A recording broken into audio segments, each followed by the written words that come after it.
Hello everybody and welcome to this tutorial. Today I will show you another brute forcing method, primarily because the one that I've showed you previously does require you to gather some information prior to the attack itself, primarily because you cannot perform a brute force attack for every possible combination out there for the VPA2 passkey.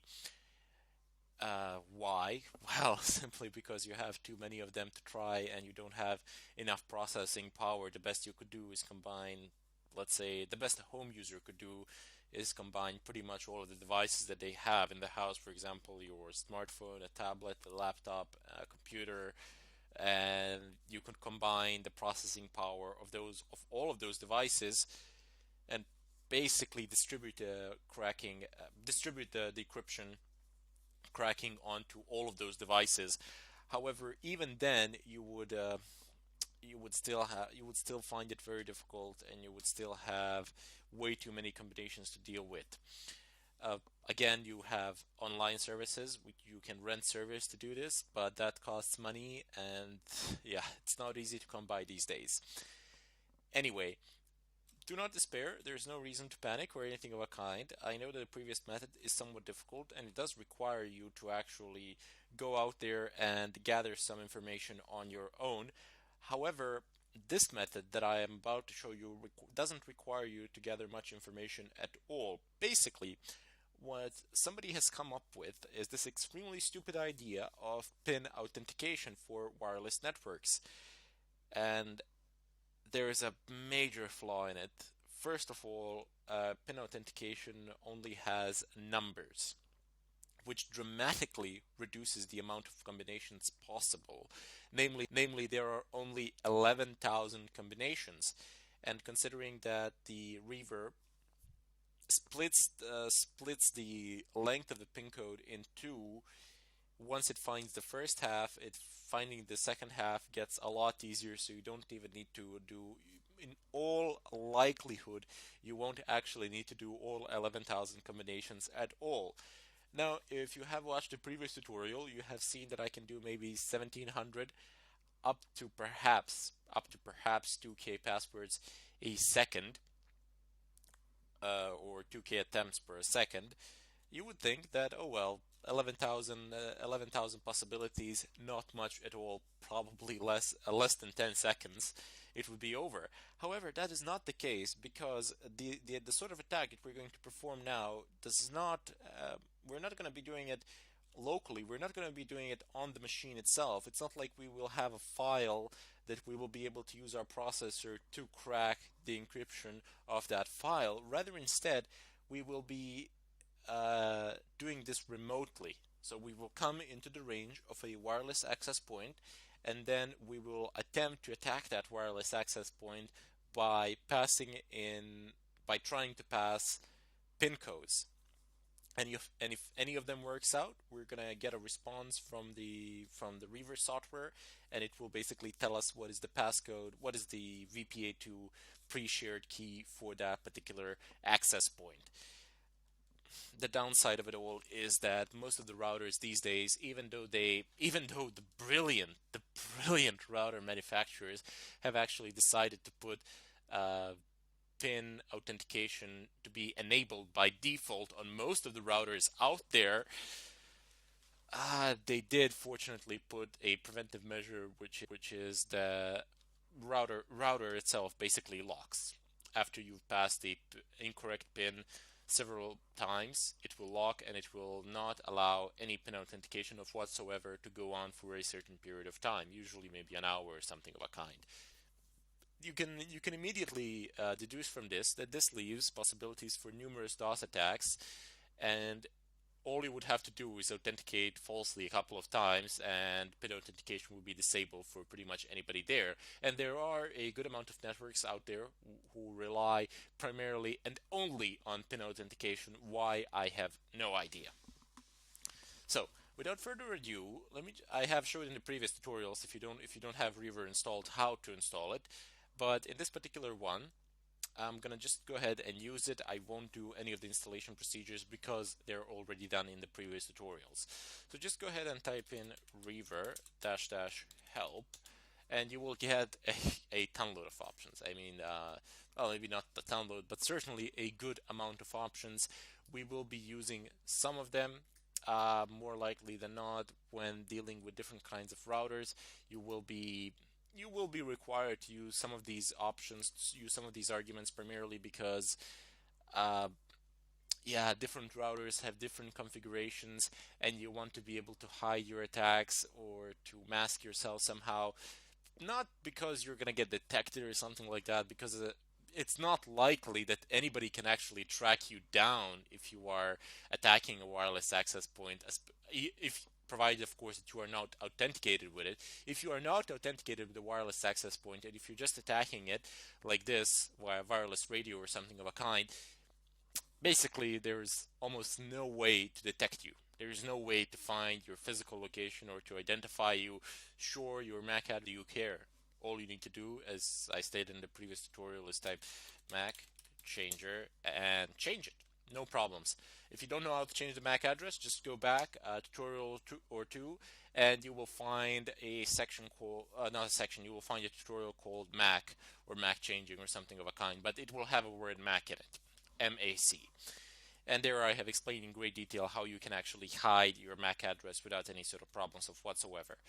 Uh, the primary things that we're going to be using today, the primary arguments that is I interface, and we will of course need the BSS ID or MAC of the target access point.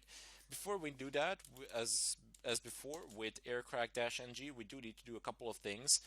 We need to set the mode of our network card. So I'm not going to go into great detail how to do it here because I have explained it in the previous tutorials. Here I'm just going to do it, and hopefully you will be able to follow through. If not, just go back a tutorial or two and see I have given detailed explanations there. So just type in ifconfig, oops, some fig, type in the name of your wireless access card and bring it down.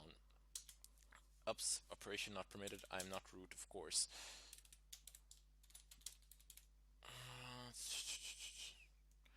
Okay, I always loved my passwords primarily because of their length. I sometimes tend to forget them, which is infinitely interesting. But there you go, I've managed to type it in. And it's actually a good thing that I haven't managed to log in just yet as root, because I have my router opened here, which I've set up for the testing purposes of this particular tutorial. And you can see the current pin. I mean, these pins are generated at random. So you can see the length of the pin, and you can see the pin here. I can say generate new pin. Let's see what happens. The change of wireless config will not take, yeah, okay, so it will not take effect until the device reboots. But here you can see the length of the pin, so it's like 1, 2, 3, 4, 5, 6, 7, 8, only 8 digits. And if I do it again, it's going to be 8 again, so 1, 2, 3, 5, 6, 7, oops, sorry, not 8, it's going to be 9. Is it 9? 1, 2, 3, 4, 5, 6, 7, 8. Sorry, no, it's going to be 8 again. It's always going to be 8, so no problems there. You know the length of the pin, which dramatically decreases the amount of possible combinations as well. Depending on what sort of a router you have, the pin can be at different places in the router. I can't explain it for every individual router, but you can find it in the manual or something like that. Just open up a web interface for your router by typing in the IP address. If you want to know what the IP address of your router is on a Linux system, that is very easy to do. You can just type in route, press enter, and this might take a bit of time. I'm not exactly sure why is it taking so long, primarily because I'm not connected to the network. Okay, so ifconfig is another way.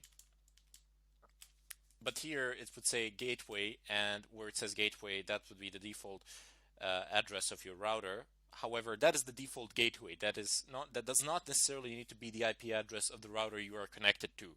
So type in ifconfig. This is a foolproof way of getting the IP address of the router, much better than the previous one.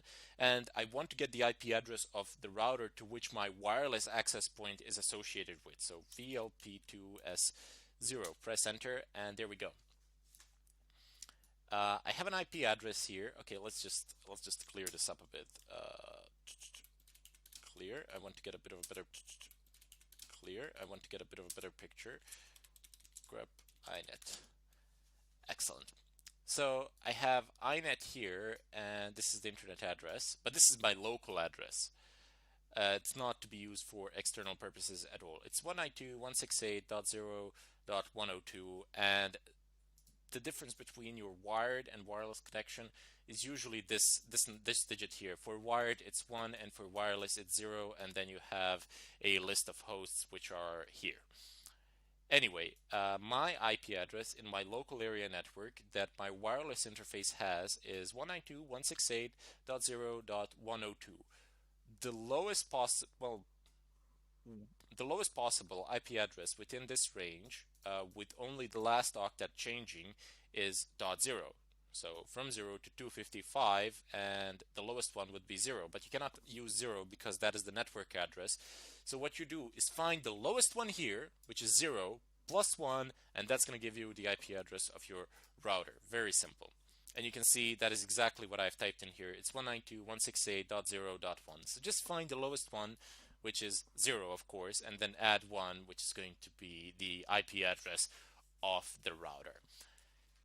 Anyway, now that that is out of the way, I've showed you how you can check it out here, the pin code, but this interface will differ from one router to another. Please keep that in mind. So this is not a general explanation for all the routers out there, but it's fairly simple to find the pin code on your own home router without any bigger difficulties. Just go ahead and log into it via web interface. As I said, just type in the address here. You will be prompted for login credentials. Usually it's admin if you haven't changed anything. If it's not, go ahead and contact your ISP provider and ask them to provide the username and password for you. I'll show you how you can break routers in the tutorials to come. In any case, let's just go back to the subject here. Now I am root. Let's take down my wireless interface. I have config VLP2S0 down, and now I need IV config VLP2S0 mode monitor. Excellent. So ifconfig VLP2S0 up. There we go. You can make a neat short script, the bash script, which has these commands listed, and that could be a fantastic way to do this. You would effectively save yourselves a lot of time there. Go ahead and clear the screen, and there is you see it says connection to something. It has been deactivated because my wireless interface is now been brought down and up, and it's in and on top of that, it's in monitor mode. Now, there is a program which I've used in the previous tutorial, which is a part of the aircrack package. It's called airmon-ups-ng, and I want to check VLP2S0 for any possible problems. I have explained this in the previous tutorial. Why am I doing this and how is this done? So airmon-ng check VLP2S0. Of course, your wireless interface name will probably not be the same if you're not using the same OS as I am, but just substitute it with whatever it is, and no problems there. In the previous tutorials, I've also stated that. Here we have a list of problems, as I like to call them. These are the list. The primary problem is the network manager because it's generating a lot of the other things up here. So let's just go ahead and kill them. 13133. I gotta kill them one by one because they are spawning one another, and that can be problematic. So kill Q4, and that can be problematic. So kill 2498, 2498. Even if you are root, they can give you a ton load of problems, primarily because, as I said, they are spawning one another, and that can be just such an unbelievable drag. Excellent. Now I have, let me just clear the screen again. Now I have ran the check once again to make sure that I don't have any problems. If you're afraid that you will kill something that you don't want to kill in terms of networking, don't worry. Anything from that list will auto-generate pretty much the moment you reinitiate your network manager. You can just type in service network manager restart, and all those processes will be generated. If you don't want to do this, you can just reboot the machine and you will have pretty much the same effect, no problems. So just go ahead and clear the screen. before I actually start using Reaver, which we have installed previously, I do need to check for wireless connections within my area, and I do need to check whether they are vulnerable. Very important thing to do. And that I will do in the follow-up tutorial. We will use the wash command in order to find these interfaces, in order to find these wireless access points.